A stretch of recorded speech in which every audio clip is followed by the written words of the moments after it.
Ya Pak ya, ada yang baru juga ya. Ya, yang baru itu saya sendiri. Selamat malam buat kita semuanya. Perkenalkan, nama saya Lisbeth. Di sini saya akan membawakan acara bersama dengan Pak Yosep.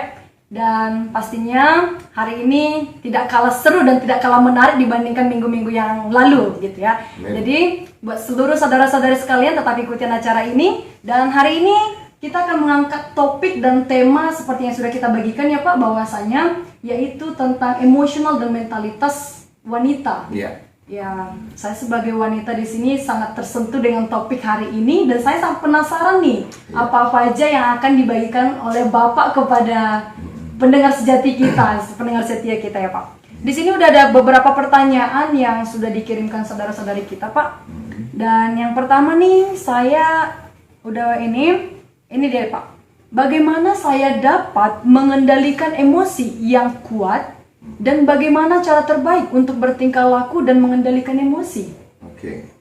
Bagaimana cara saya bisa mengendalikan emosi yang kuat? Mengendalikan emosi yang kuat. Iya. Oke, ini kita bicara dari perspektif atau sudut pandang Alkitab ya. Nah, khusus mengenai wanita. Nah, harus disadari satu hal begini. Wanita itu secara kodrati dari awal diciptakan Tuhan adalah punya fungsi dan tugas sebagai penolong bagi seorang pria. Nah, kalau yang namanya penolong, maka dia harus lebih kuat dari yang ditolong. Superman itu penolong, Batman itu penolong, superhero, dan dia punya kelebihan dibandingkan yang orang yang dia tolong. Nah, jangan terjebak kepada satu paradigma perempuan itu makhluk yang lemah, bla bla bla. Itu saya pikir pemahaman yang salah. Alkitab menjelaskan bagaimana perempuan itu adalah makhluk yang sangat kuat, sangat luar biasa. Nah, tetapi di dalam perjalanannya sebagai seorang penolong, sebagai orang yang kuat, memang harus punya mentalitas dan sikap emosi yang baik. Bagaimana cara saya? Kan begitu pertanyaannya. Supaya saya bisa memanage emosi saya. Nah, yang pasti, yang pertama adalah dengan membangun hubungan yang baik dengan Tuhan. Orang yang punya hubungan baik dengan Tuhan, pasti itu akan sangat tertata sekali masalah emosinya. Dia akan menjadi orang yang penuh dengan hikmat. Dia tidak akan cepat melontarkan kata-kata yang bisa terluapkan hanya dari karena emosi. Nah, hubungan yang baik dengan Tuhan, hubungan yang intim dengan Tuhan dalam perenungan hari demi hari, itu yang akan membuat kita boleh memiliki damai sejahtera. Nah, kalau sudah ada damai, maka ada ketenangan. Bersikap tenang dalam segala sesuatu itu akan membuat segala sesuatunya boleh menjadi baik. Jadi kata kunci dari semuanya, supaya kita bisa memanage emosi kita, wanita khususnya, jadilah wanita yang takut akan Tuhan, yang intim dengan Tuhan, yang dekat dengan Tuhan, dan mau dengar-dengaran akan firman Tuhan. Saya percaya pasti ke depannya orang tersebut pasti akan menjadi wanita atau perempuan yang mudah untuk menata emosinya dengan baik, penuh dengan hikmat dalam segala tindakannya. Mungkin demikian untuk pertanyaan itu. Luar biasa ya Pak ya, bahwasanya wanita itu harus menjadi penolong. Oh iya. Ya, menjadi penolong. Betul. Dan juga yang paling utama adalah menjadi sesosok wanita yang takut akan Tuhan. Oh iya. Maka dia akan memperoleh apapun yang dia inginkan dalam kehidupan. Benar sekali, benar sekali. Luar biasa ya Pak. Ini juga nih ada pertanyaan selanjutnya. Di sini sampaikan, bagaimana nih saya dapat memaafkan dan melupakan kesalahan orang lain? Saya mudah sekali marah jika orang lain menjengkelkan saya. Apakah ada cara untuk mengendalikannya Pak? Oh ya, tentu saja. Kalau kita mengasihi Tuhan, kalau kita intim dengan Tuhan, maka kita akan semakin mengenal siapa Tuhan kita itu. Dan siapa Tuhan itu, pada hakikatnya Tuhan itu adalah kasih. Nah, kalau kita menetapkan standar hidup kita kepada Tuhan, bukan kepada manusia, kalau itu yang menjadi patokan kita, maka kita akan menjadi orang yang mudah untuk mengasihi. Jadi jangan katakan, apa karena bukan Bapak yang mengalami, sulit bagi saya untuk memaafkannya. Dia sudah berlaku begini jahat kepada saya, dia sudah menyakiti hati saya dan sebagainya.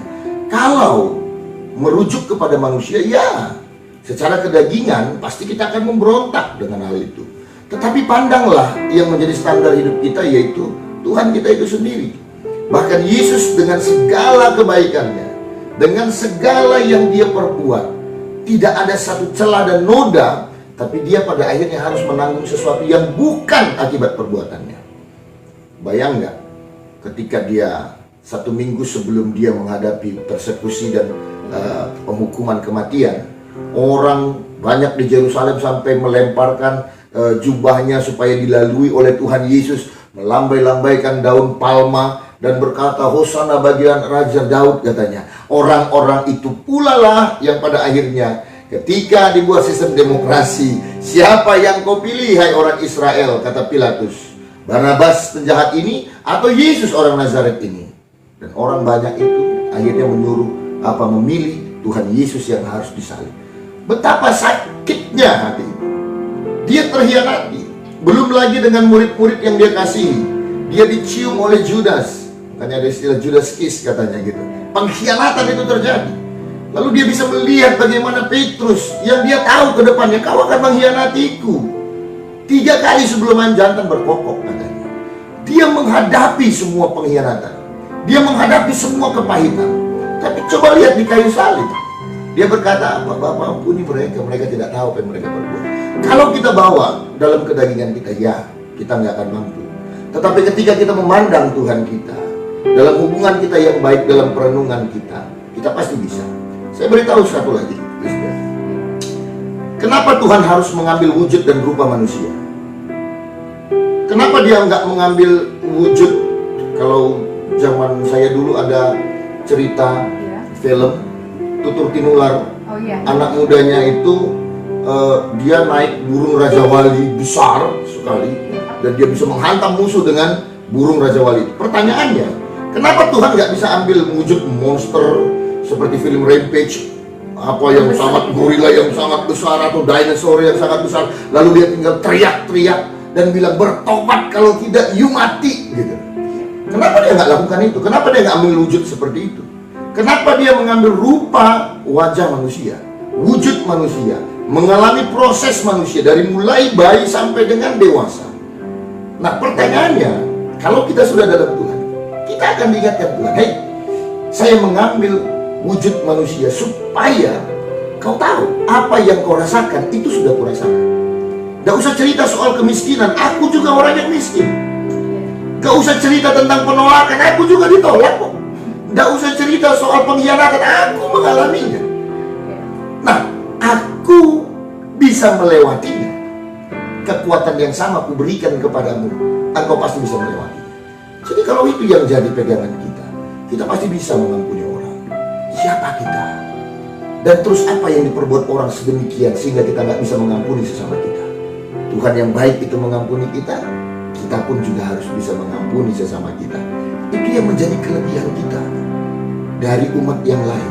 Sebagai umat pilihan Tuhan, orang yang intim dan dekat dengan Tuhan, dipenuhi kuasa Tuhan, kita dimampukan untuk melakukan perkara-perkara besar, termasuk masalah mengampuni dan memaafkan. Jadi sesederhana itu. Pandanglah Tuhan, renungkan Tuhan, lihat hidupnya, pelajari kehidupannya. Dia mampu. Bahkan luar biasanya, saat orang lain mungkin menghakimi kita, saat orang lain menuding kita bersalah.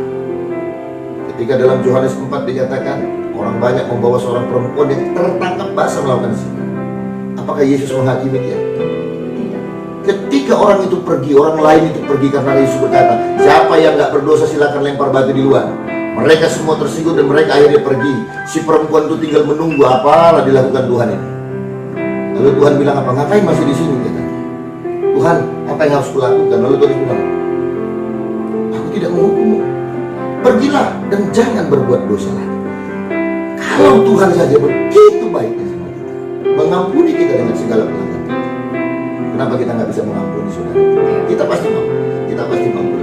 Jadi bangun hubungan yang baik dengan Tuhan supaya kita kenal siapa Tuhan kita, dan kalau kita kenal siapa Tuhan kita, bisa meneladani Tuhan kita. Mungkin begitu. Iya.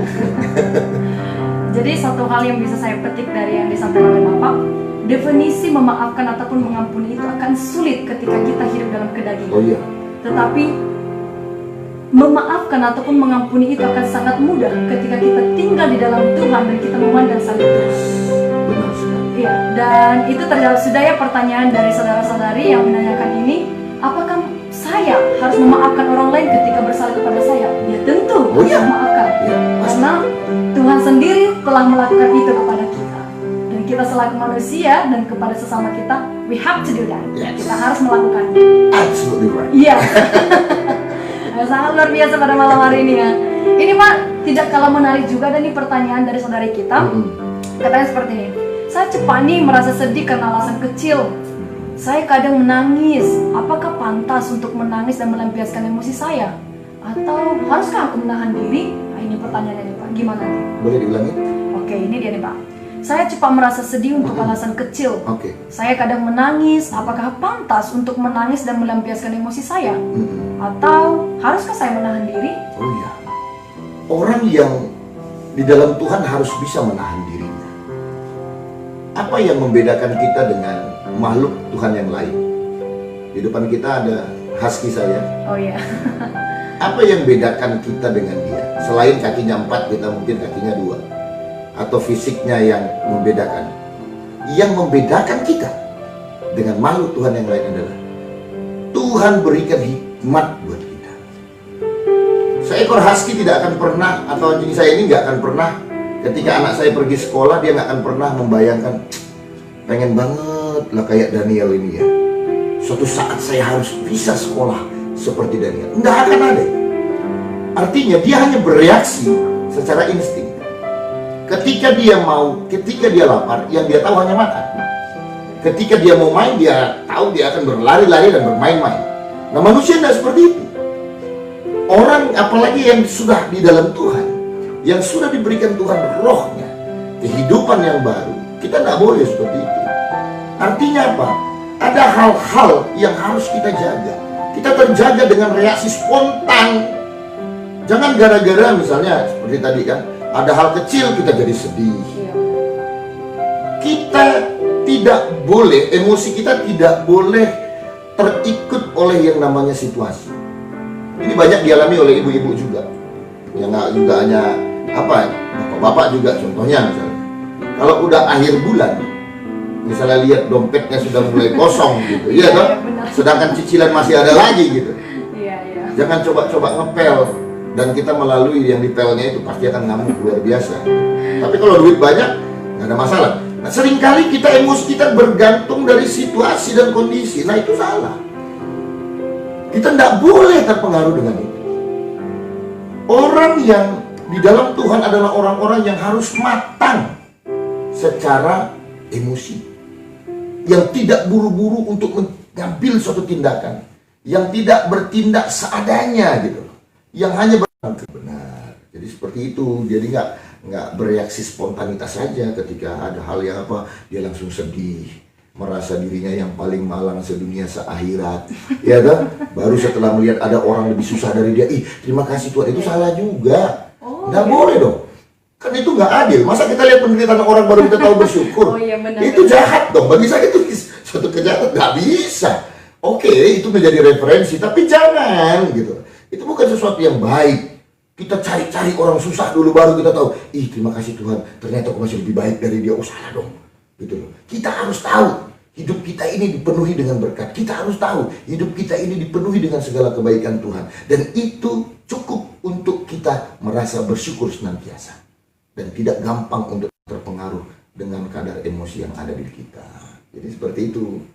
Tulis bed. Iya Pak.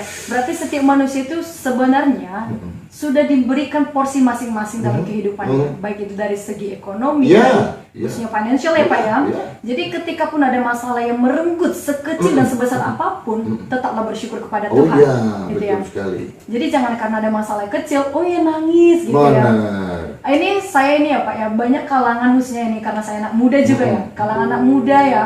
Ketika misalnya nih berantem dengan pacarnya ya, mereka langsung nangis gitu. Jadi seperti itu gitu ya. Konflik pasti terjadi. Sama kayak Lisbeth nanti misalnya, udah punya teman belum? Teman-teman sekeliling. Kalau misalnya nanti punya teman misalnya nanti mau tahap jenjang pernikahan, saya selalu bertanya kalau misalnya konseling pranikah kalau di tempat saya kan selalu tanya, you pernah berkelahi nggak, berantem nggak sama temannya? Kalau katanya, puji Tuhan Pak, belum pernah, saya suruh pulang, berantem dulu gitu, berantem dulu, baru nanti siap nikah. Kalau belum pernah berantem jangan nikah dulu. Artinya konflik itu pasti akan terjadi. Persoalannya bukan di konflik, nggak mengajarkan kita harus berkonflik, tidak. Tapi konflik sesuatu yang nggak akan bisa dicegah. Bagaimana mungkin dalam dua kepribadian yang berbeda pasti akan ada gesekan di sana. Nah persoalannya yang jadi poinnya adalah bisa nggak kita berdamai setelah konflik itu, dalam perbedaan itu. Nah kalau reaksi yang wajar ketika kita sedih, ada orang yang menyakiti kita atau tak seperti bayangan kita, reaksi yang wajar ketika kita kecewa dengan seseorang, hal yang wajar. Tetapi ketika itu sudah merusak damai sejahtera, sampai kepada tahap menyakiti dirimu sendiri, itu yang salah. Hello, putus pun dia dengan pacarnya, langit akan tetap biru.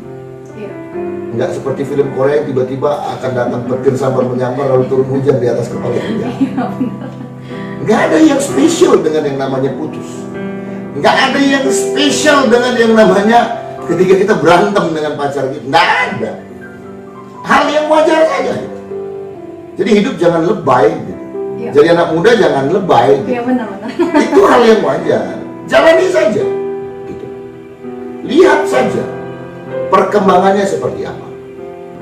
Saya selalu bilang, tidak ada 1000 alasan buat kita untuk menyesali kehidupan kita atau tidak mensyukuri apa yang kita apa. Tapi ada 10.000 alasan buat kita untuk selalu bisa bersyukur. Separah-parah contohnya begini. Ada seseorang yang berteman dengan, misalnya berpacaran begitu. Terus setelah sekian tahun membangun hubungan, nggak jadi. Gagal nikah misalnya, atau ditinggal nikah, apalah istilahnya. Terus kemudian sampai dia harus trauma dengan membangun satu hubungan lain, sampai dia menyakiti dirinya, mengisolasi dirinya seperti pasien COVID-19 dan sebagainya. Udah sampai setahap itu. Saya bilang itu hal yang salah. Kenapa? Loh, lebih bagus terhianati sebelum menikah daripada terhianati setelah menikah. Kalau Anda yang sedang berhubungan sekarang ini dan dalam posisi yang gak nyaman, yakin aja kalau kamu sama dia berarti dia jodoh yang diberikan Tuhan. Kalau kamu gak sama dia, kamu bersyukur Tuhan sedang menghindarkan kamu dari pilihan yang salah dalam hidupmu. Jadi gak ada yang alasan buat kita untuk tidak bisa bersyukur, dan gak ada alasan buat kita udah sampai menyakiti diri kita hanya gara-gara penderitaan atau kesakitan yang kita alami. Enggak lah. Kita, firman Tuhan berkata, tidak ada yang bisa memisahkan kita dari kasih Tuhan. Dan itu yang kita pegang teguh. Engkau boleh kecewa, engkau bisa saja menangis, tapi dengar ini baik. Ada makan dan yang akan tetap menghibur kita. Jadi tetap bertahan. Kecewa boleh, tapi setelah itu bangkit lagi. Menangis bisa, tapi setelah itu kita berjalan lagi. Itu yang Tuhan mau. Jadi mentalitas kita menjadi mentalitas orang-orang yang kuat dan tangguh. Oke guys, untuk ini ketika pun ada masalah tetaplah bersyukur, dan ini saya mau sebutkan tapi dalam bahasa Inggris boleh? Oke, no problem. Don't give up but get up. Yes. Jangan menyerah tetapi bangkitlah. Sekecil dan sebesar apapun masalah tetap bangkit. Itu ya. Artinya di bawah ini ya. Oke nih Pak, ada lagi nih pertanyaan selanjutnya. Ini nih, saya sering nih menjadi tegang dan juga ketakutan. Bagaimana yang harus saya untuk mengatasinya? Kecemasan ya. Iya benar ya. Ada salah satu dari psikologis mengenai masalah kecemasan itu. Nah, kembali lagi, Lisbeth. Ketika hal-hal itu boleh terjadi, itu sebenarnya karena kurang pengenalan kita akan tujuan hidup kita, akan untuk apa kita diciptakan oleh Tuhan, dan apa yang Tuhan mau supaya kita lakukan. Jadi sebenarnya itu karena tingkat pengenalan kita dengan Tuhan. Seorang anak begitu takut selalu untuk keluar dari rumahnya karena kebetulan tetangganya piara anjing yang besar yang selalu menggonggong dari balik pagar. Dia begitu ketakutan. Ya. Sampai, tapi tiap kali dia keluar dengan papanya dan dia berjalan di samping papanya, anjing yang menggonggong itu digonggongnya balik. Gitu. Ya. Dia begitu percaya diri, dia begitu pede menghadapi anjing itu. Nah, persoalannya kenapa? Karena dia tahu, dia kenal siapa bapaknya. Yang dia tahu ketika anjing itu nanti terlepas sekalipun, pasti bapaknya yang akan di depan dan membela dia. Nah, kenapa kita bisa jadi cemas? Kenapa kita jadi orang yang khawatir? Kenapa kita menjadi orang yang selalu takut? Karena apa? Pengenalan kita terhadap siapa Tuhan kita itu masih kurang. Kenapa? Karena bangsa yang dia pimpin ini, pengalamannya bersama-sama dengan Musa ini bangsa yang tegar tengkuk, bangsa yang gak mudah percaya, bangsa pemberontak, bangsa yang selalu mempertanyakan segala keputusan. Dan dia merasa, apa mampu saya Tuhan? Dia diliputi kecemasan di sana. Sampai pada akhirnya, ketika dia memandang ke tanah perjanjian, tiba-tiba di sebelahnya ada bala tentara, panglima bala tentara surga, dan bilang apa? Kuatkan dan teguhkanlah hati. Nah, artinya apa? Ini jadi modal kita juga. Terbentang luas tanah perjanjian, tetapi kita nggak bisa berleha-leha. Ada hidup yang harus kita jalani, ada hidup yang harus kita lakukan. Dan dalam hidup ada banyak tantangan, ada banyak masalah di depan. Jangan cemas, karena apa? Ada Tuhan yang bersama dengan kita, ada Tuhan yang menyertai kita. Dia nggak akan tinggalkan anak-anaknya. Dari mana kita tahu Tuhan itu baik? Kalau kita, dari mana Tuhan itu kita tahu Tuhan akan menolong? Kalau kita nggak berani berbuat lebih. Percayalah, pola mujizat selalu sama. Pertolongan Tuhan tetap sama. Anda berjalan, lalu akan terjadi. Air berubah jadi anggur. Tidak terjadi pada saat si pelayan itu menuangkan air ke dalam tempayan. Enggak. Tapi setelah dibawa ke tengah-tengah pesta, dituang ke minuman-minuman tersebut, disitulah air berubah menjadi anggur. Seorang yang buta minta supaya Tuhan sembuhkan. Lalu Tuhan Yesus meludah ke tanah, lalu tanah itu diaduknya dengan campuran ludahnya, ditempelkan ke mata si orang buta. Apakah dia celik? Belum. Tuhan Yesus bilang apa? Pergi ke kolam itu dan basuh wajahmu di kolam itu, matamu di kolam itu. Akhirnya dia melihat. Orang yang sakit 38 tahun di kolam Bethesda. Yesus bertanya, maukah engkau sembuh? Kata Tuhan Yesus. Guru, bagaimana aku bisa sembuh? Tuhan, bagaimana aku bisa sembuh? Gak ada orang yang melemparkan aku ke dalam kolam. Karena kebiasaannya, begitu beriak apanya, siapa yang pertama kali nyebur, pasti dia akan sembuh. Siapa yang bisa tolong aku, Tuhan? Aku gak bisa bergerak. Dia tanya gitu. Dan Yesus bilang apa? Angkat tilangmu dan berjalanlah. Kalau kita dalam posisi mereka, dia gak bisa bergerak, stroke 38 tahun. Maukah kau sembuh? Kalau misalnya saya sama Lisbeth contohnya, Lisbeth, maukah kau sembuh? Tuhan jangan ngejek, pendeta jangan ngejek, kan begitu. Iya, benar. Gak bisa gerak, kau suruh aku akan tilam dan berjalan. Tapi ketika Anda lakukan, ketika si orang lumpuh itu lakukan, akhirnya dia bisa berjalan.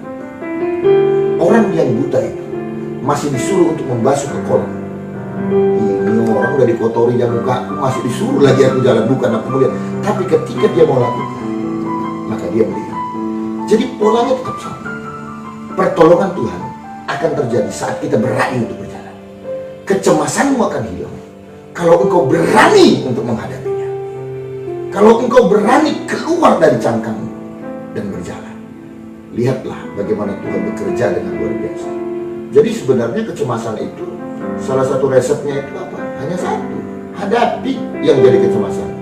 Hadapi yang jadi persoalan. Hadapi yang menjadi ketakutanmu. Satu lagi saya contohkan. Saya sering mengatakan begini. Sama ketika peristiwa Goliat yang tingginya hampir 3 meter lebih, dia menantang barisan tentara Israel. Goliat berkata, maju kalian, 1 lawan 1 melawan aku, tidak perlu kita perang rame-rame. Semua tentara Israel terdiam. Semua mereka pura-pura gak tahu masalah. Sampai seorang yang masih muda, yang tujuannya ke medan perang bukan untuk berperang, tapi mengantarkan makanan untuk saudara-saudara, Ketika dia lihat bagaimana Goliat menghujat dan menghina barisan tentara Israel, bahkan Tuhan itu sendiri, dia yang berkata, aku yang harus dilawan. Lalu kemudian ketika berhadap-hadapan, tiba harinya mereka berhadap-hadapan, Goliat bilang apa? Dari sekian banyaknya orang Israel, masa seekor anjing kau bawa sama aku? Katanya. Kau bawa tongkat, kau pikir aku anjing, kata Goliat. Waduh, dia dianjing-anjingin. Lalu Daud berkata apa? Engkau datang kepadaku dengan tombak dan pesang, tapi aku datang dengan nama Tuhan Allah Israel yang kau hina itu. Hari ini aku percaya kepalamu akan diserahkan Tuhan ke dalam tanganmu. Dan benar terjadi. Kita dalam hidup juga menghadapi Goliat-Goliat yang membuat kita mungkin gemetar. Mungkin Goliat kita itu masalah ekonomi. Sebentar lagi terjadi keuangan. Kita sudah mulai gemetar. Kita lihat kebutuhan yang semakin banyak, sedangkan pemasukan kita semakin merosot. Kita gemetar dengan itu. Kita lihat umur kita, rayakan ulang tahun, waduh sebentar lagi udah expired, teman hidup belum juga ada. Kita gemetar dengan itu. Banyak hal yang menjadi Goliat-Goliat dalam hidup. Tapi dengan kita contoh seperti itu, engkau tidak sendirian. Datang dengan nama Tuhan. Tak ada masalah yang lebih besar dari Tuhan yang kita sembah. Tidak ada persoalan yang menggetarkan Tuhan kita. Jadi lawan kecemasan, lawan Goliat, lawan takut. Tuhan kita berkuasa. Buktikan itu dengan berani menghadapinya. Jangan sembunyi, jangan lari, berani menghadapinya. Itu umat pilihan Tuhan. Itu orang yang diurapi Tuhan. Percayalah, kau akan mendapatkan kekuatan saat kau berani menghadapi itu semua. Jadi demikian mungkin respect untuk menghadapi kecemasan. Dan juga nih saya mau boleh tambahan ya Pak. Boleh. Saya pernah membaca buku ini. Katanya kecemasan, ketakutan, dan semua kegelisahan yang ada dalam hidup kita itu semuanya bersumber dari dalam pikiran. Oh iya, betul. Jadi alangkah baiknya ketika kita menempatkan Tuhan dan memprioritaskan Tuhan dalam jiwa, hati, dan pikiran kita, agar segenap kecemasan, kegelisahan itu tergantikan semuanya. Sampai ini nih, ada seorang pasien, 2 orang pasien di rumah sakit, yang dimana yang satu pasien katakan pasien A itu mau mati dan akan mati, hanya menunggu harinya gitu. Dan pasien B dia itu dikatakan akan sembuh, akan memperoleh kesembuhan. Datang dokternya. Dan sebelumnya dokter sudah menginformasikan kepada kedua pasien ini, yang satunya kau akan mati, yang satu lagi kau akan memperoleh kehidupan. Datang dokter yang lain, salah memberikan resep ke ini orang yang ini. Diberikannya resep yang si B ke si A, hanya dengan ucapan, ibu, kau akan sembuh sebentar lagi. Datang si pasien A, iya, aku akan sembuh. Pikirannya, aku akan sembuh, aku akan sembuh, aku akan pulang, katanya gitu. Dan datang dokter ke si B, katanya gitu, pasien B, ibu, sebentar lagi kau akan meninggal. Seketika itu runtuhlah keyakinan dia, dan seketika itu menjadi sakitlah dia atas segala selama hidupnya, dan selama dia terbaring di rumah sakit yang katanya dia akan sebentar lagi memperoleh kesembuhan. Keyakinannya itu punah hanya dengan ucapan. Dan itu kenapa? Pikirannya yang membuat itu seperti itu. Jadi buat saudara-saudara semuanya, jangan kita menaruh segala kecemasan di dalam pikiran kita, tapi gantikanlah dengan sukacita, dan yakinlah badai pasti berlalu. Amin. Ya, badai pasti berlalu. Gitu ya Pak ya. Selanjutnya ini Pak, ada pertanyaan lagi. Sebagai seorang wanita, mental seperti apa yang harus saya persiapkan untuk menghadapi pernikahan? Yang pertama, sadarilah engkau adalah penolong yang diberikan Tuhan untuk pasanganmu. Itu fondasi yang pertama. Dan yang kedua, taatilah firman. Kekacauan mulai terjadi saat kita tidak taat pada firman.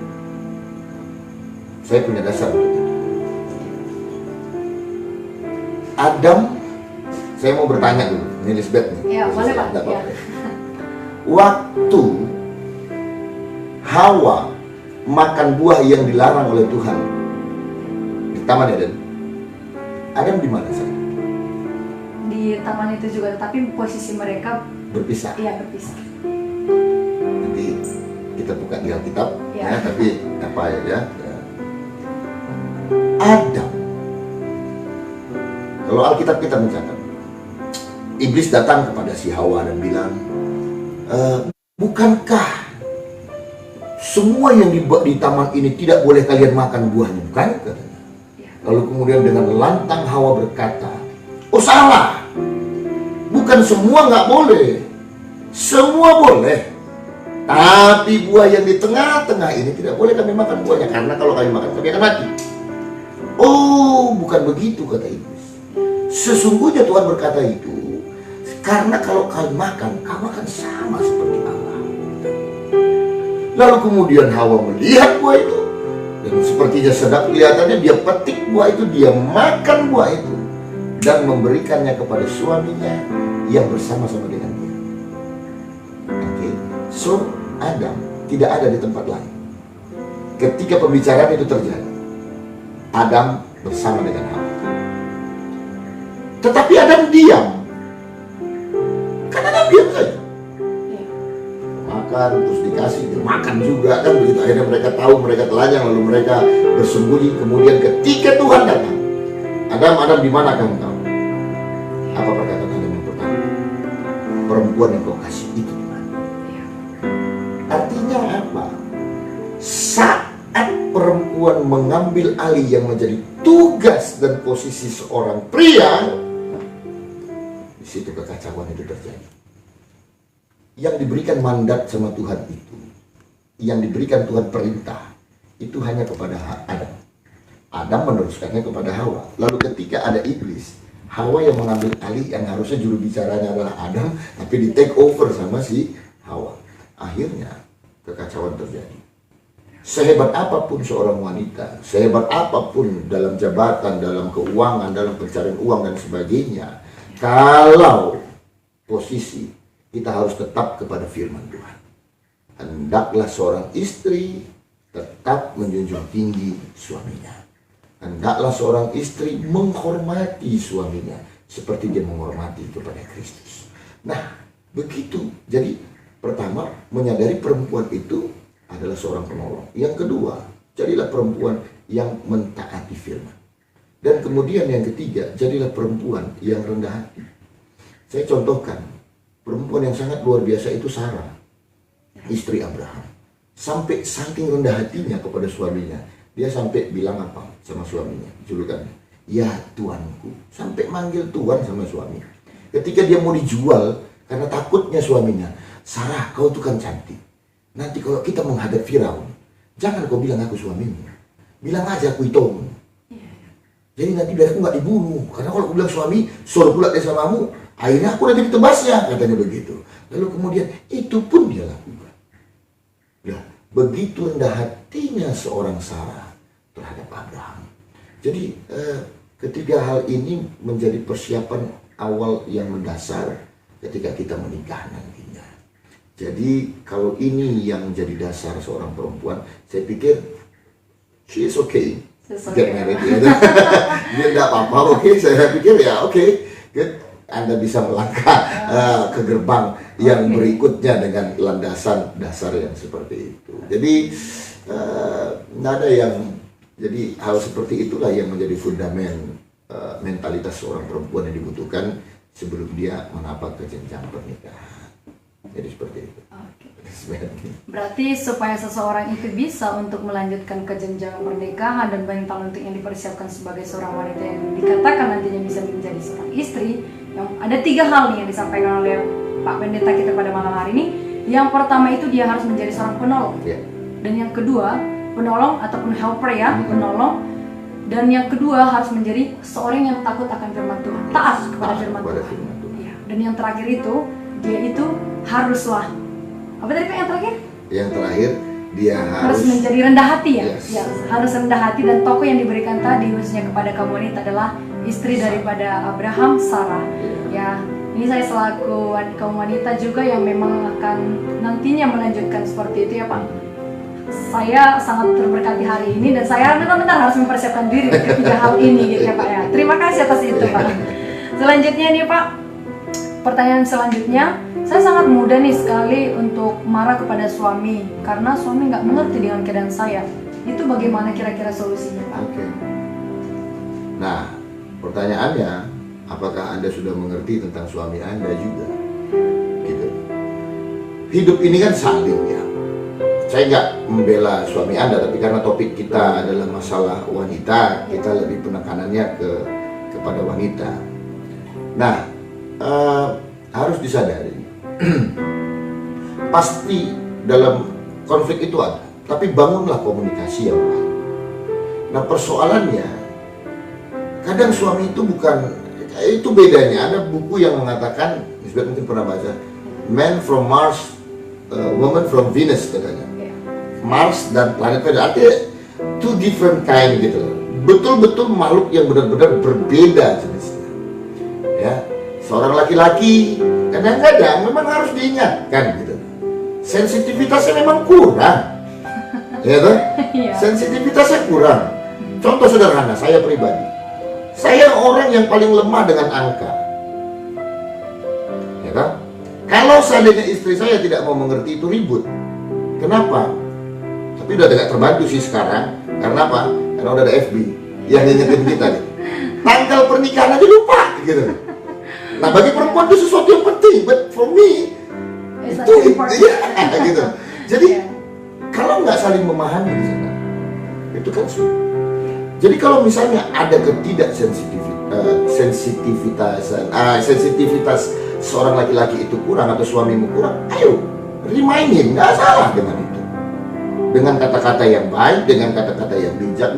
Jangan cepat menyerah dengan segala sesuatu. Orang bercerai karena apa? Gampang menyerah. Dia tidak mau lagi berjuang untuk pernikahan. Orang yang pada akhirnya membiarkan, saya terserahmu lah. Orang yang akhirnya anak-anaknya berantakan, sukamu, udah capek mama bilang dan sebagainya. Itu orang-orang menyerah. Dan orang percaya, orang Kristen tidak boleh jadi orang-orang, don't be a quitter gitu. Jangan jadi orang yang menyerah.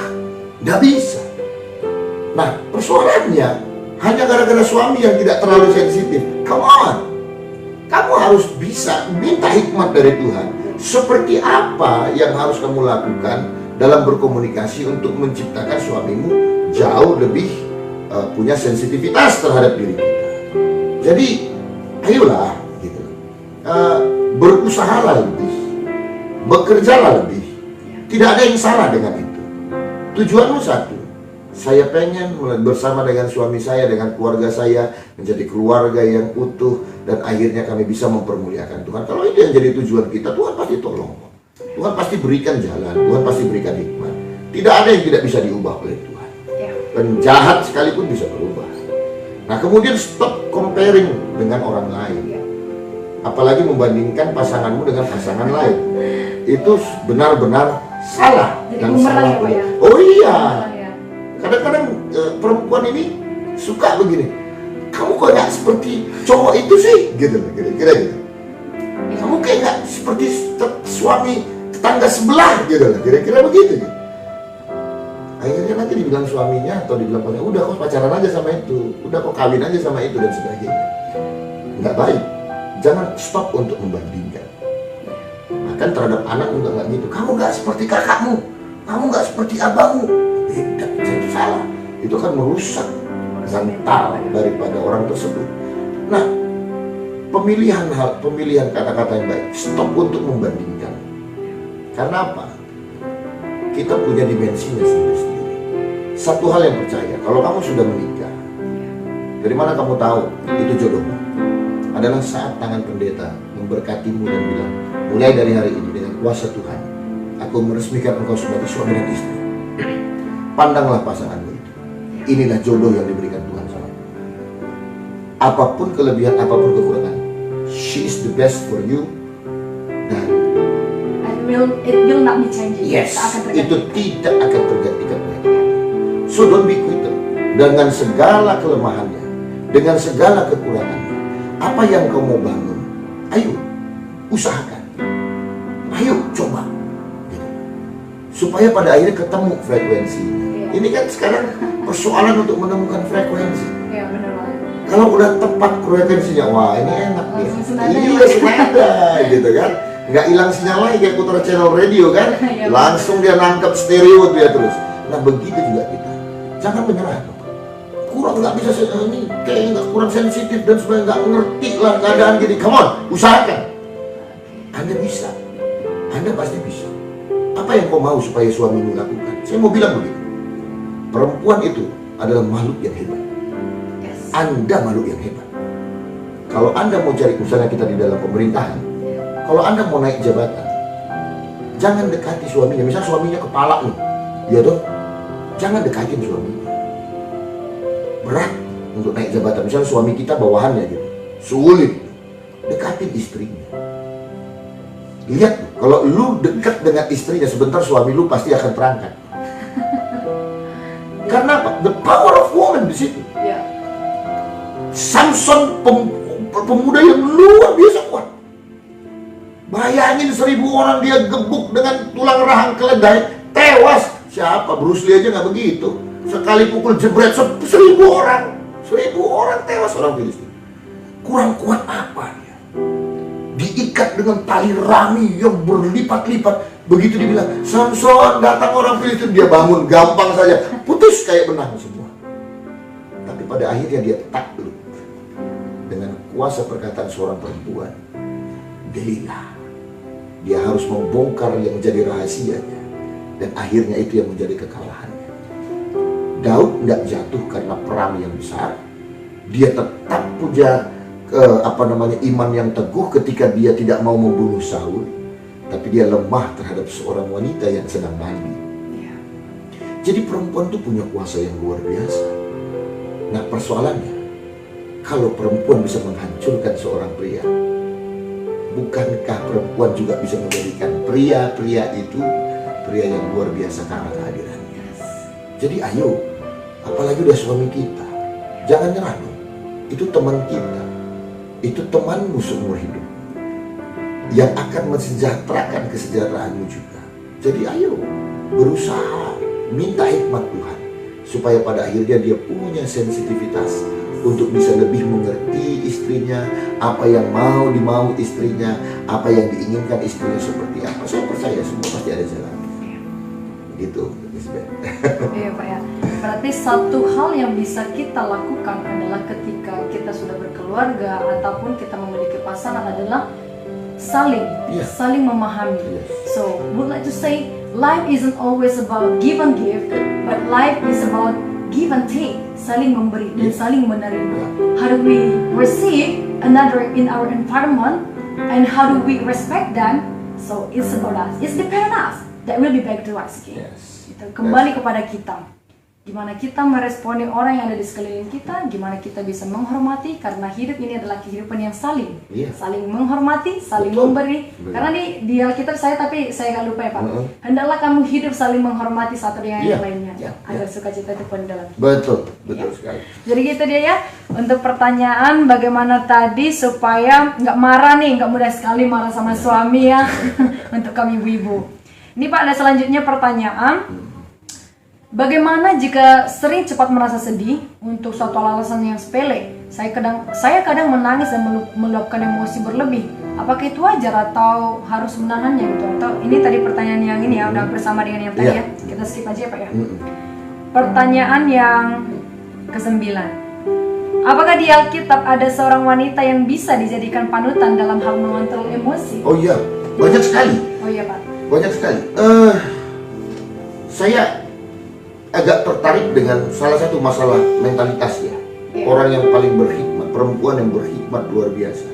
Saya tertarik dengan seorang tokoh yang bernama Abigail. Abigail. Saat itu Daud itu masih jadi most wanted atau fugitive, buronan bagi kerajaan Israel karena Saul ingin membunuhnya. Dan akhirnya dia harus di daerah pegunungan Karmel. Dia dan gerombolannya dengan pasukannya di sana. Dan Daud ini orang baik. Kebetulan di sana banyak pengusaha domba. Nah, nggak ada salahnya dia punya pasukan bersenjata. Dia perintahkan jaga setiap domba-domba ini dari pencuri-pencuri. Dan dia lakukan itu. Sampai pada akhirnya masa panen. Ada masa panennya syukur bulu domba namanya, bagi petani-petani domba di sana, peternak-peternak domba. Nah, nggak ada salahnya dong pikiran Daud.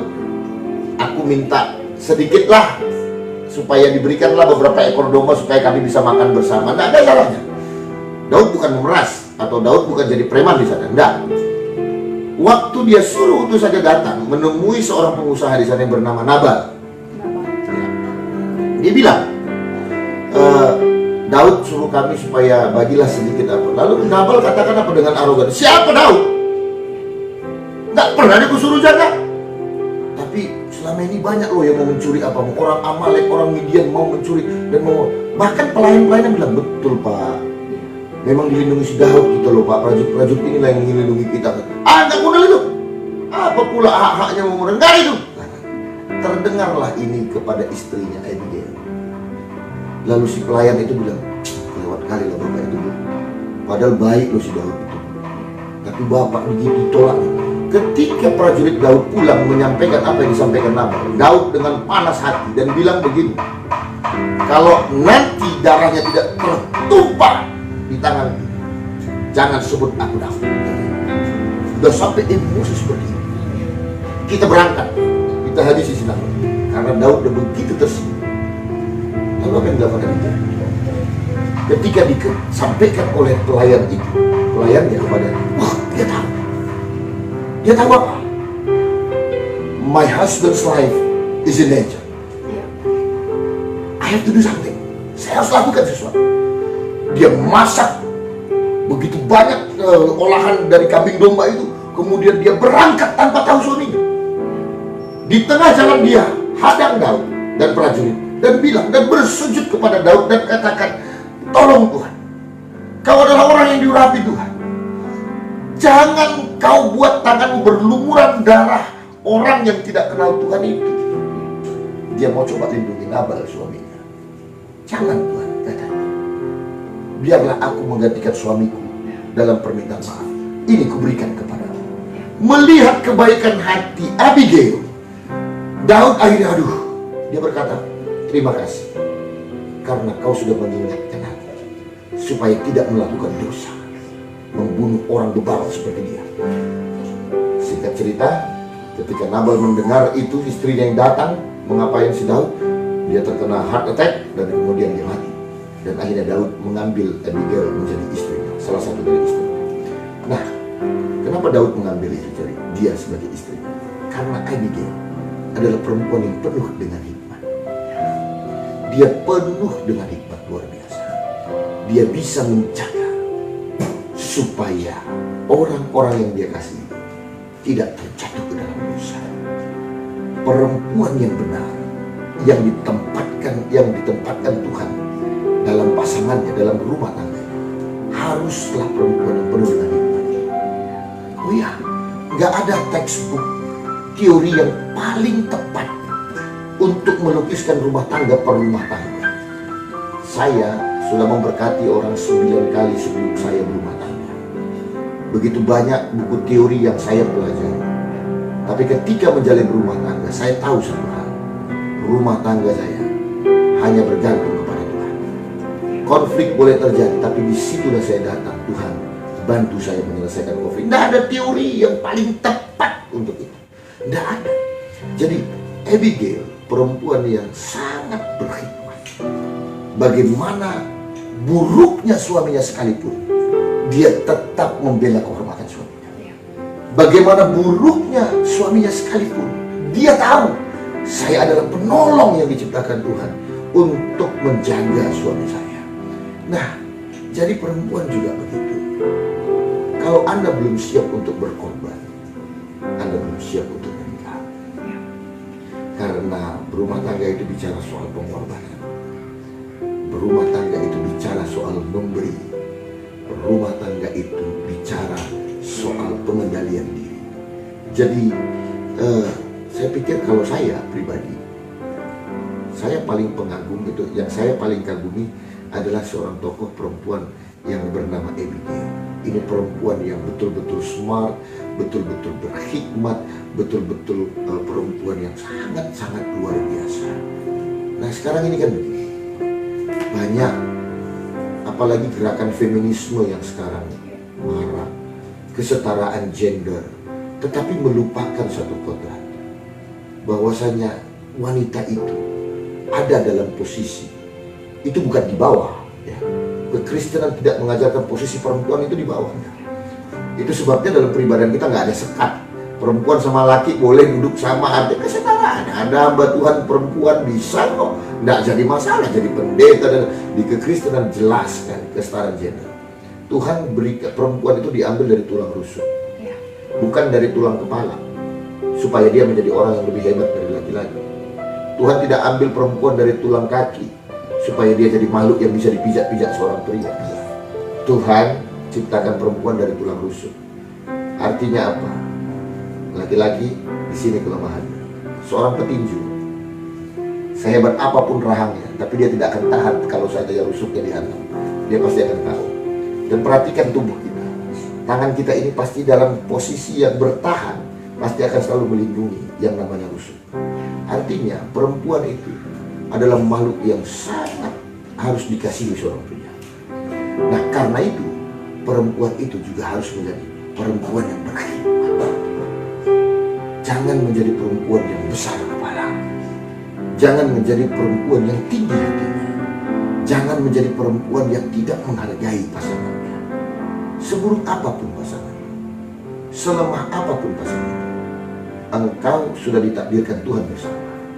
Dan engkau yang harus mengusahakan bagaimana pria yang biasa-biasa itu menjadi pria yang luar biasa.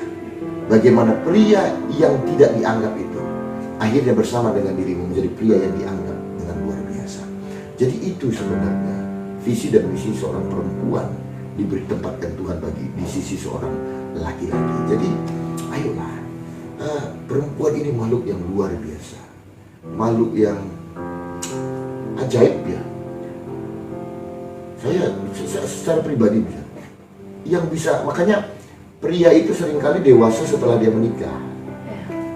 Oh iya, karena apa? Ada perempuan gitu di belakangnya.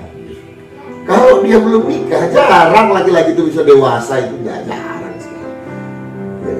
Misalnya biasanya pulangnya malam apa, kalau udah katanya menikah mana bisa, langsung atrek gitu. Oh, jadi itu sesuatu yang luar biasa. Nah, jadi give a good effect. Jadilah perempuan-perempuan yang takut akan Tuhan. Satu lagi, salah satu yang perempuan yang saya kagumi. Satu lagi, boleh ya ditambah? Boleh dong Pak. Ya, silakan. Istri Nuh, ya, Nuh yang bahtera. Iya. Bisa ngebayangin nggak itu? Nuh tiba-tiba tanpa ada angin, tanpa ada hujan, lalu dia bilang, aku disuruh Tuhan supaya membangun bahtera. Oh iya, kalau Lisbeth misalnya jadi istri, Beth disuruh Tuhan nih gini-gini, suami Lisbeth misalnya. Iya. Ngapain bang? Bangun bahtera. Mau jadi nelayan? Iya. Bangunnya di mana? Pantai mana? Oh enggak, di Gunung Sinabung. Lu jadi istri gimana? Pasti lo responnya secara manusiawi ya. Ah gila lu ngapain bangun di situ? Nah, itu Habis dia. di dekat pantai Iya gitu. dong. Satu. Kemudian bahtera itu bukan bahtera yang kecil. Iya. Yang artinya membutuhkan dana yang tidak sedikit. Yang artinya membutuhkan jam kerja yang sangat tinggi. Mungkin istrinya terabaikan di sana. Mungkin si Nuh itu akhirnya mengabaikan anak-anaknya dalam membangun bahtera itu. But none, tidak satu kali pun istrinya itu komplain terhadap Nuh. Dia ikut suaminya. Dia percaya sama suaminya. Dia yakin sama suaminya. Nah, saya juga sering bilang sama dia, hey, ketika seorang perempuan mau menikahi, artinya karena dia berikan kepercayaan yang penuh kepada. Karena itu jaga, hormati rasa percaya yang dia berikan. Nah, jadi ketika perempuan seperti istri Nuh itu, dialah yang menjadi support daripada Nuh. Saya bisa ngebayangin orang-orang sekelilingnya tertawa karena menganggap Nuh sudah gila membangun bahtera di atas gunung. Kalau seandainya dia pergi ke Alfamart atau Indomaret, lah udah ada dulu contohnya. Mungkin ya, itu loh, itu yang suaminya gila, itu yang bangun bahtera di atas gunung. Dia menghadapi sisi ini. Dia menghadapi yang namanya hinaan itu oleh karena perbuatan suami. Tapi tetap dia mendukung suaminya. Tetap dia percaya yang dilakukan suamiku itu benar. Yang diperbuat suamiku itu benar. apa yang terjadi? Perempuan yang mendukung, perempuan yang menempatkan posisi secara rendah hati di tengah-tengah rumah tangga. 8 orang selamat. Nuh, istrinya, 3 anak lakinya, 3 menantunya, mereka semua selamat. Iblis hari-hari belakangan banyak menghancurkan rumah tangga dengan membuat istri-istri yang saya sering bilang istilahkan perempuan tahun tinggi, yang merasa dia lebih hebat, merasa lebih pintar, dan dia merasa bahwasanya suaminya tidak perlu lagi dia layani, suaminya nggak perlu lagi dia harus hormati. Ya, you bisa kok, buat sendirilah, aku juga kerja, aku juga capek dan sebagainya. Tak ada lagi penghargaan. Akhirnya rumah tangga hancur. Ayo support, cari wanita yang mensupport suaminya seperti istrinya. Akhirnya keselamatan terjadi di rumah itu. Rumah tangga yang benar adalah rumah tangga yang dipenuhi dengan rasa saling percaya, cinta kasih yang ada, mendukung satu dengan yang lainnya. Rumah tangga itu akan menjadi rumah tangga yang kuat, diberkati Tuhan dengan luar biasa. Jadi saya punya 2 referensi, yaitu Abigail dan yang kedua adalah istrimu. Dan lihat efek yang mereka alami. Semua mereka diangkat Tuhan. Semua mereka mendapatkan berkat Tuhan yang luar biasa. Abigail akhirnya diangkat menjadi seorang istri, seorang raja.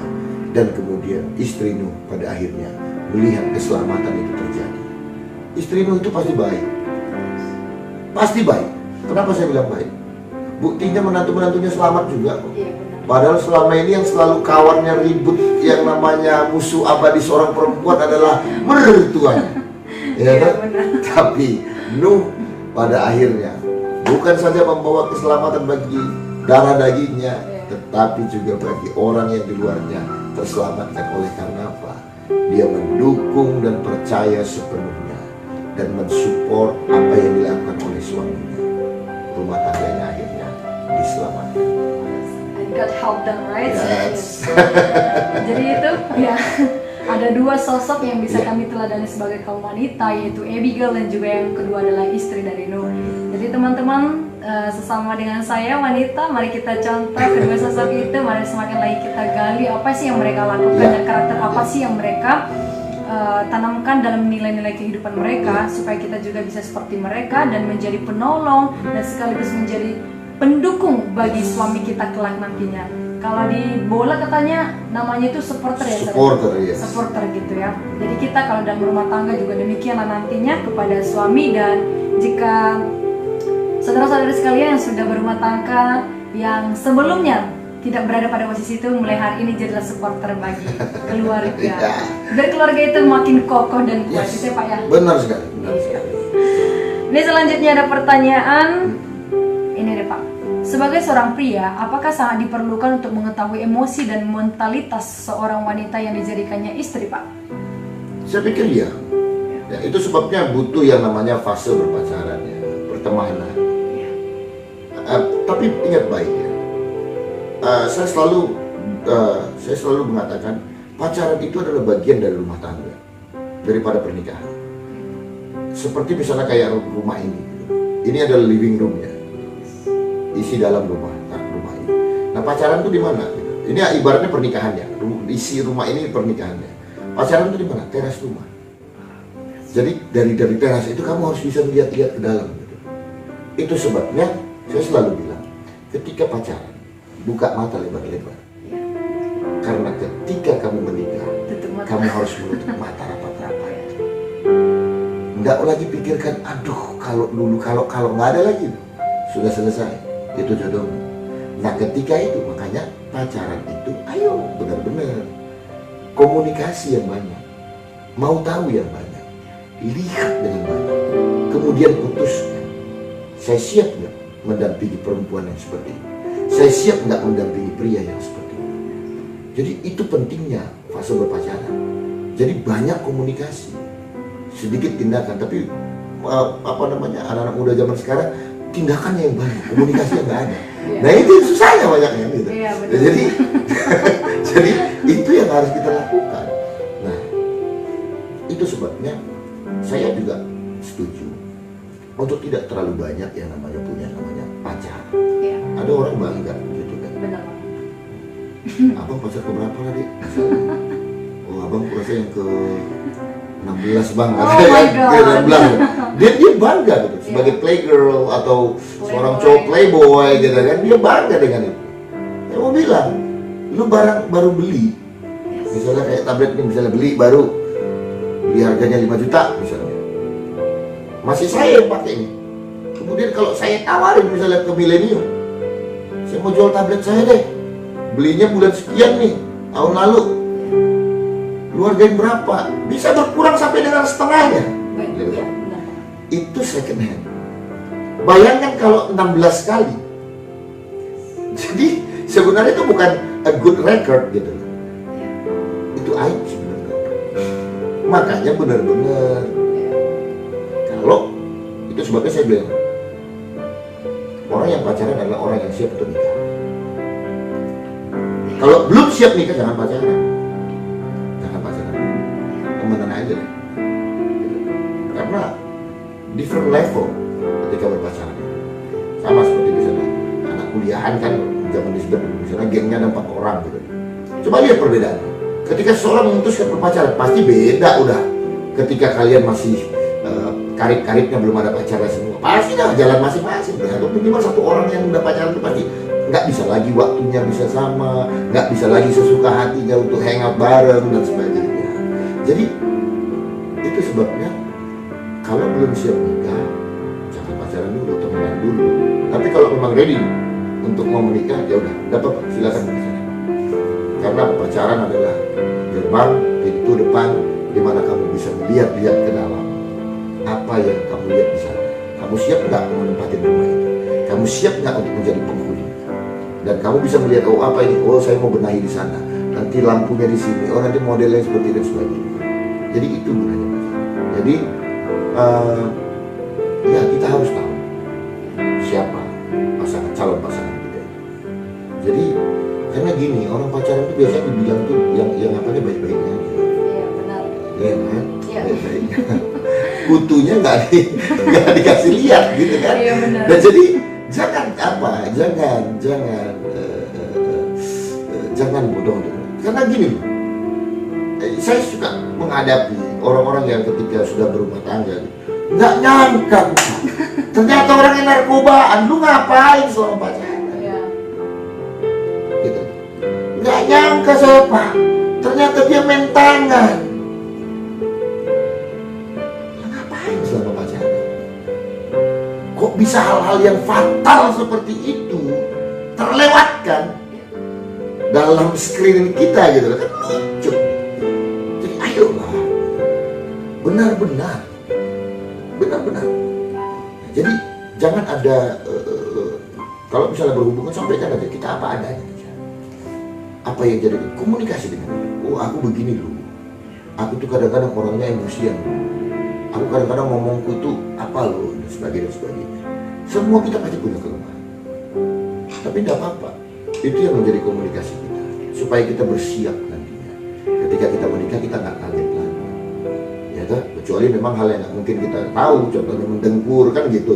Orang pacaran belum tidur sama kan nggak tahu kita mendengkur gitu kan? Iya, Setelah menikah baru tahu dia mendengkur. Ya, itu lain persoalan gitu. Tapi misalnya temperamennya, misalnya dia sukanya seperti apa dan bagaimana dan seperti apa. Nah jadi yang hal-hal seperti itu harus tahu. Jadi penting sekali kita harus tahu. Jangan nanti misalnya perempuan yang temperamennya tinggi, yang asumsinya tinggi. Nah, ini banyak perempuan tuh asumsinya berlebihan. Gitu. Banyak sekali. Sebenarnya dia insecure dengan dirinya, tapi dia luapkan keluar kepada pasangannya. Itu juga mengerikan. Cemburu yang berlebih-lebihan. Yes, benar. Tiap saat nanti dicek handphone suaminya, tiap saat nanti handphone pacarnya dia periksain. Kamu pasti dari sana ya? Kalau nggak balas chatnya dia kan, kamu pasti lagi ini ya, chat sama yang lain ya. Padahal mungkin tuh lagi doa dia kan, apa ya pasangannya dan sebagainya. Jadi apa gitu, kita harus tahu, kita harus kenal siapa pasangan kita. Jangan sampai akhirnya menyesal. Karena ingat baik, Tuhan kita tidak suka terhadap perceraian. dan perpisahan. Karena apa? Karena apa yang dipersatukan Tuhan tidak boleh diceraikan oleh kuasa apapun. Artinya apa? Tuhan tidak pernah salah pilih terhadap kita. Kalau kita sudah ditandaikan Tuhan bersama dalam maligai pernikahan, itu jodoh. Baik tidaknya, itu yang harus kau terima. Kekurangan suamimu, ingat baik, Roma 8 ayat 28. Allah turut bekerja dalam segala sesuatu untuk mendatangkan kebaikan bagi mereka yang mengasihi Dia.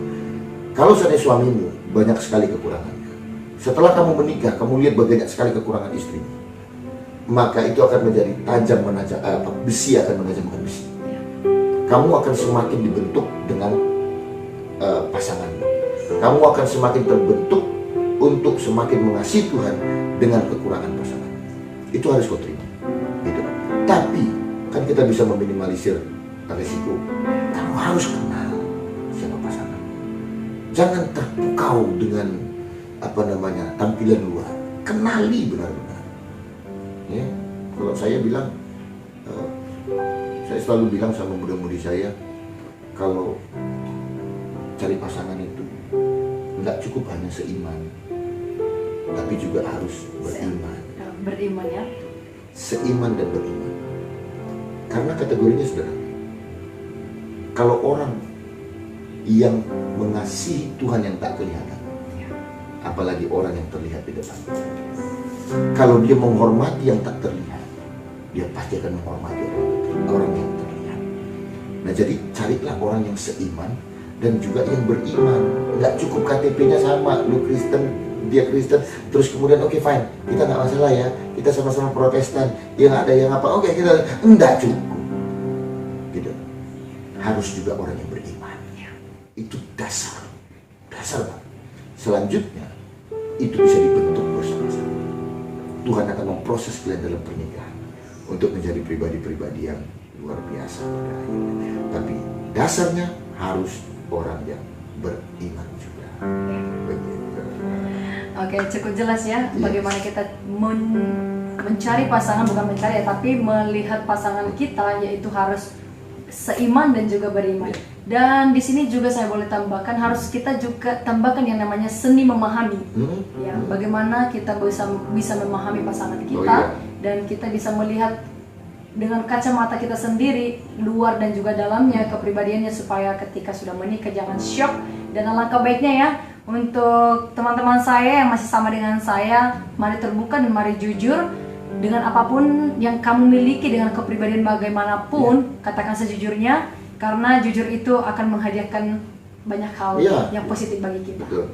Tuh, ya. Demikian ya. Selanjutnya ini Pak, ada pertanyaan selanjutnya, apakah halusinasi itu termasuk masalah mental Pak? Halu. Iya, halu. Halusinasi yang bagaimana nih sekarang ya? Apakah penglihatannya gini atau mungkin tak asumsinya gitu? Halusinasi ini memang agak sedikit gantung sih pertanyaannya Pak. Kita katakanlah di sini yang halusinasi yang ini tadi lah, melihat sesuatu hal. Ya, oke. Jadi katanya halusinasi itu apakah termasuk masalah mental gitu Pak? Saya pikir ya, pastinya. Karena kan kita melihat sesuatu yang sebenarnya nggak nyata. Kalau halusinasi seperti itu, seolah-olah nyata padahal nggak gitu loh. Nah, jadi ya itu pasti masalah mental ya. Sama seperti orang takut sama setan katanya gitu, apa segala macam, padahal kadang-kadang cuma halusinasi gitu kan. Nanti ketika kita sudah langsung terintimidasi dan terdoktrin gitu. Kalau lewat di kuburan pasti merinding bambu dan sebagainya gitu kan. Padahal kalau sekarang, kalau misalnya kuburan di Taman Eden tuh begitu indahnya, jadi tempat wisata malah sekarang, nggak lagi sesuatu yang freak dan menakutkan gitu. Jadi apa sebenarnya halusinasi itu? Itu karena ya mindset kita ya. Jadi kalau misalnya saya pengalaman sedikit begini mengenai hal itu. Saya dulu ketika masuk seminari, saya orang yang dulu itu kejahatan saya yang paling parah itu adalah suka berkelahi gitu. Jadi saya paling suka kekerasan gitu. Kalau orang segede apapun saya pengen gimana ya kerasnya tulang belulang, pengen dicoba deh. Nah, ketika itu harus diubah, dan saya nggak pernah takut dengan manusia. Nah, ketika saya masuk ke tingkat 2, waktu itu sudah ada junior saya. Satu malam ada seorang junior yang baru masuk, itu kesurupan. Nah, saya lari pontang-panting. Saya orang yang tidak takut terhadap manusia yang punya wujud dan fisik, karena menurut saya sama-sama makan nasi dan pasti berdarah gitu.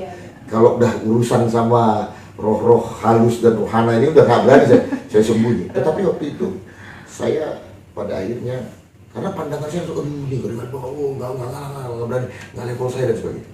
Sampai pada akhirnya Tuhan menggerakkan saya. Dia katakan, it's time for you untuk tahu kamu benar saya panggil atau enggak.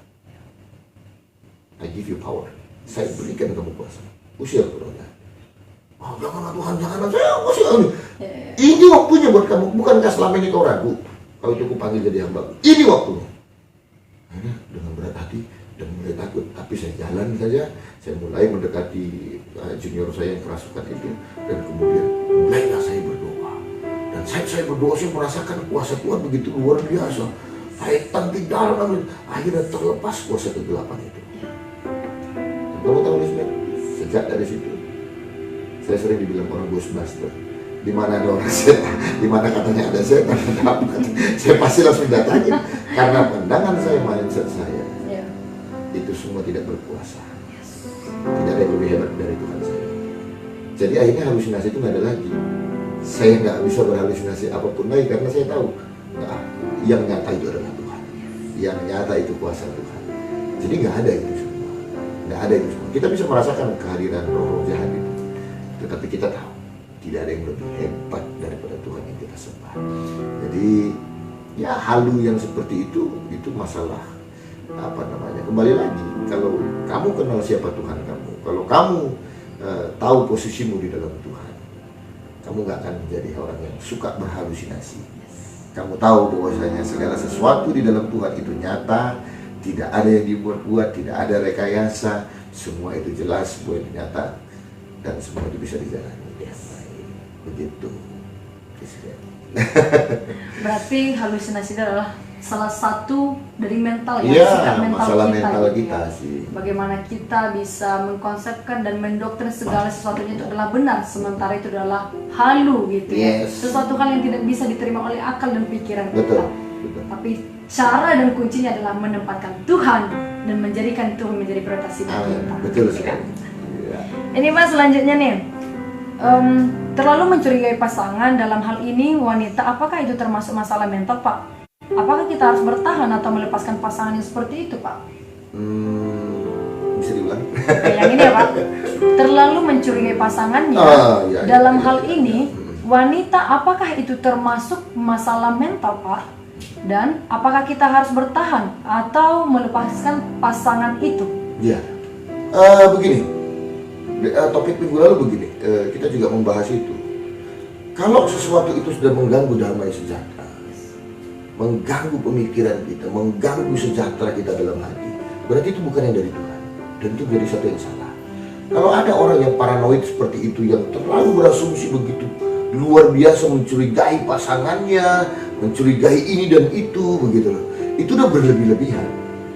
Saya pikir kalau seandainya kalau sesuatu itu yang tidak membuat lagi kita nyaman, tidak menjadi booster lagi buat kita untuk lebih mendekat pada Tuhan, malah kita jadi jauh, pikiran kita banyak, stres kita tinggi, apalagi dalam konteks belum pacaran lah kita bilang, itu pasti gak baik.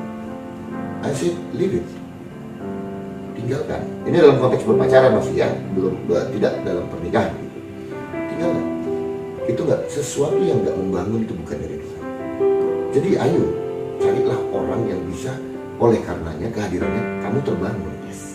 Kamu dibawa jadi lebih pribadi yang jauh lebih baik, jauh lebih, iya, itu yang harus kita, bukankah itu namanya kita saling melengkapi, gitu. Nah, jadi kalau katanya kecurigaan yang berlebih-lebihan, wah, itu sebenarnya yang salah itu bukan di orangnya, tapi di diri kita. Ada seorang opung yang suatu hari dia dikerjain sama cucunya, ketika dia tidur, cucunya ambil belacan lalu diolesnya di kumis opungnya. Lalu kemudian si cucunya itu main-main keluar. Nah, ketika si opung itu bangun dari tidurnya, dia mencium bau belacan. Dia pikir di bantalnya bau belacan. Dia bongkar tempat tidurnya, nggak ada belacan. Dia cari semua belacan tadi, nggak tahu.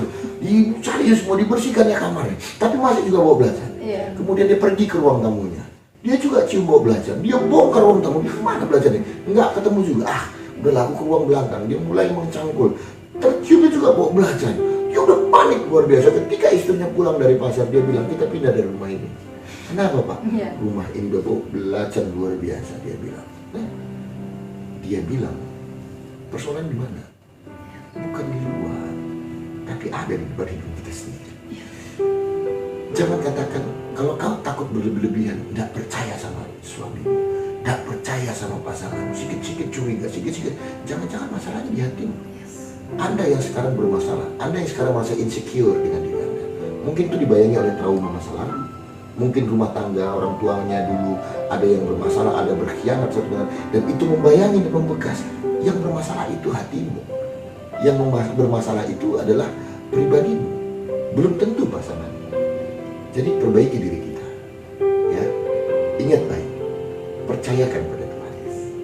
Kau tidak bisa jadi kamera CCTV yang terus memantau pasanganmu 24 jam. Tapi kalau kau percaya pasanganmu itu adalah orang yang takut akan Tuhan, percayalah, dia tahu siapapun tak bisa mengawasi dia. Tapi dia tidak bisa berhindar dan berbohong dari Tuhan, karena mata Tuhan selalu melihat, bahkan di tempat gelap dan paling jauh sekalipun Tuhan tahu. Jadi itu gunanya kita pilih pasangan kita yang orang yang takut akan Tuhan. Dia bertanggung jawab bukan kepada manusianya, tapi dia bertanggung jawab kepada Tuhan yang dia tahu, maha tahu segalanya. Begitu, Lisbeth. Sangat menarik ya Pak ya, luar biasa. Nah, ini Pak, ini ada pertanyaan yang terakhir nih. Ya. Salah satu orang juga yang mungkin sangat berpengaruh dalam memberikan topik pada malam hari ini. Ini Pak, bagaimana cara seorang wanita untuk mengatasi mentalitas maupun emosionalnya ketika kekosongan yang terjadi di hati maupun di jiwanya saat ia merasa bahwa Tuhan tidak pernah hadir lagi dalam hidupnya? Ya, jadi begini, ini kan masalah perspektif. Ini kan masalah cara pandang. Gitu. Ada lagu Bimbo dulu yang saya ingat, ada lagunya, aku jauh, engkau jauh, aku dekat, engkau dekat. Dia bicara soal Tuhan di sini. Tuhan kita nggak begitu. Dia tidak terpengaruh, dia tetap dalam posisinya. Yang bergeser dan berubah itu bukan Tuhan, tapi kitanya. Kita yang suka menjauh. Kita seperti anak yang hilang. Mari harta itu, Bapak, aku mau merantau, dia habiskan di sana. Bapaknya tetap di rumahnya, dan ketika si anak itu mau kembali, dia tetap ada di sana. Persoalannya, Anda belum benar-benar sungguh-sungguh mengatakan, Tuhan, aku membutuhkanmu saat ini. Tuhan, aku begitu lelah saat ini. Engkau belum pada titik yang benar-benar jenuh untuk berkata, Tuhan, tolong saya. Anak itu sampai dia karena malunya, dia masih bertahan dengan dia jadi pekerja di negeri orang. Dia makan bersama dengan babi. Ketika dia makan dari ternak itu, disitulah baru, aduh Tuhan, di tempat bapakku orang banyak makan, bahkan budaknya aja pun makan, masa aku makan dengan hewan. Dia sampai kepada titik desperate. Saya mau bilang begini, kalau Anda ingin kembali lagi terisi jiwanya, maka benar-benarlah, kalau misalnya di dalam Alkitab dikatakan bersujud itu artinya muka dengan tanah itu sejajar. Benar-benarlah, Tuhan, aku membutuhkan. Tuhan, aku membutuhkan. Jiwaku kosong, jiwaku hampa. Jangan pernah dengarkan perkataan, Tuhan tuh nggak ada lah, Tuhan tuh nggak ngerti lah. Enggak. Kalau hari ini you belum dapat hadiratnya, terus cari Tuhan, terus datangi Tuhan. Yakub dalam pergumulannya, ketika dia mau pulang, dia begitu ketakutan. Kenapa? Karena dulu waktu pisah, Esau bilang begini, kau pasti mati di tanganku, karena kau menipuku dengan hak kesulungan. Waktu dia pulang, dan ketika dia beristirahat di Betel, dia tidur di sana, malaikat Tuhan datang. Lalu kemudian dalam tipologinya. Dia lihat itu Tuhan. Kemudian dia bilang, dia bergumul dengan malaikat. Dia bilang, aku tidak akan lepaskan aku, katanya. Ini sudah mau fajar, lepaskan aku. Tidak, aku tidak akan melepaskanmu sebelum engkau memberkati aku. Saya mau bilang, pegang Tuhan, bergumul. Pegang dia, Tuhan, tidak akan kutinggalkan engkau sebelum kau penuhi kekosonganku, sebelum engkau ada dan mengisi kembali hidupku, Tuhan. Percayalah, kau akan mendapatkan hadirat Tuhan itu. Kau akan merasakan kembali bagaimana Tuhan selama ini tidak pernah jauh. Dia melihat, dia hanya menunggu. Benarkah kau sungguh-sungguh mau undang aku dalam hidup? Kalau itu yang terjadi, saya percaya kekosonganmu akan berganti. Tuhan hadir dalam hidupmu. Dan Tuhan, dan kau akan merasakan bagaimana bebanmu diangkat oleh Tuhan. Beban berat, kesedihan, kedukaan dan sebagainya, Tuhan pasti akan pulihkan itu semuanya. Jalan hidup akan semakin terang. Hidup akan semakin optimis. Hidup akan dijalani dengan sukacita. Demikian, ya. Oh iya, bagus ya untuk jawaban yang terakhirnya. Be optimist dan be pessimist, ya. Jadilah menjadi orang yang optimis akan hal apapun, jangan menjadi seorang pesimis. Kenapa? Ketika kita menjadi orang yang pesimis, maka kita akan menjadi seorang pecundang. Tapi yang mau kita katakan pada malam hari ini adalah jadilah pejuang, bukan menjadi seorang pecundang. Kenapa? Karena Tuhan ada di pihak kita. Tuhan akan selalu membela kita dalam keadaan apapun. Dan mari berlari, mengejar itu, mengejar pintu surgawi sampai kita berhasil mendapatkannya. Karena hidup ini pertandingan ya Pak. Hidup ini pertandingan. Tapi bukan bertanding untuk menjadi juara satu, bukan bertanding untuk menjadi merebut piala, bukan. Tapi bertandinglah siapa akan menjadi pemilik dan penghuni surgawi nantinya. Dan saya yakin dan percaya saudara-saudari yang saat ini menonton, bahkan akan menonton, dan siapapun itu akan menjadi pemilik pintu surgawi. Tidak hanya pintunya, tapi akan memasukinya. Menjadi penghuni surganya. Jadi penghuni surganya pastinya. Jadi itu dia Pak, ada beberapa pertanyaan yang sudah terjawab pada malam hari ini. Dan terima kasih Pak untuk sharing yang sangat luar biasa. Sama-sama, luar biasa juga kehadirannya. Jangan sering-sering jadi host juga. Ya pastinya dong Pak. Saya gimana ya Pak ya? Baru pertama sekali nih bersama dengan Bapak, dan juga memang orang yang sangat berpengaruh, ya saya katakan berpengaruhnya gini Pak. Berhasil untuk mengubahkan pola pikiran mindset dan mengubahkan yang lesu menjadi bersemangat gitu. Saya salah satunya gitu. Puji Tuhan. Semua karena Tuhan ya. Amin. Iya.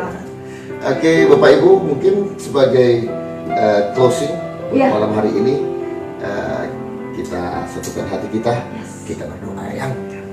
Terima kasih Bapa kami yang baik, terima kasihlah kami yang hidup, kami bersyukur Tuhan hari ini kami sudah boleh berbagi kebenaran firman. Bapa di dalam surga, hamba berdoa bagi setiap yang mendengarkan tayangan ini. Biarlah Tuhan boleh melawat setiap mereka. Menjadi wanita-wanita yang bermental tangguh. Menjadi perempuan-perempuan yang boleh rendah hati. Menjadi orang-orang yang menolong pendamping-pendamping hidupnya. Hamba berdoa bagi mereka yang sudah berkeluarga maupun yang berencana untuk berumah tangga. Kami rindu Tuhan, keluarga kami menjadi keluarga yang kuat, yang menjadi keluarga diberkati Tuhan dengan luar biasa. Karena itu biarlah apa yang boleh dibagikan hari ini boleh menjadi rema dalam hidup setiap pemirsa yang boleh mendengarkannya. Hamba percaya kuasa daripada Roh Kudus akan menyelimuti setiap kami yang mendengarkan. Hari ini Tuhan, jiwa yang kosong Tuhan akan dipenuhi kembali oleh hadirat-Mu. Hamba berdoa bagi dalam kedukaan Tuhan yang akan memberikan penghiburan. Hamba berdoa bagi yang lemah, kekuatan surga yang akan menguatkan setiap lutut yang goyah, setiap kaki yang lemah kembali menjadi kuat, melangkah di dalam kehidupan. Karena kami tahu kekuatan kami adalah bersama-sama dengan Tuhan. Dan kalau Tuhan ada di pihak kami, siapa yang jadi lawan kami? Terima kasih Tuhan Yesus. Terima kasih untuk anak-anak Tuhan yang sudah mendukung pelayanan hari ini. Berkati dan urapi apa yang menjadi kerinduan dan keinginan mereka, Tuhan akan jawab. Karena kami percaya mereka yang mengasihi Tuhan akan mendapatkan semua yang terbaik daripada-Mu. Terima kasih Bapa, ini doa kami. Dan kami akhiri tayangan kami pada malam ini dalam nama Putra-Mu yang kudus, Yesus Kristus, Tuhan dan Juru Selamat kami yang hidup. Kita yang percaya dan diberkati Tuhan, bersama-sama kita katakan amin. Haleluya. Terima kasih. Ya, terima kasih Pak. Lisbeth, Terima kasih ya. buat saudara Tuhan semua. berkati. Shalom. Shalom.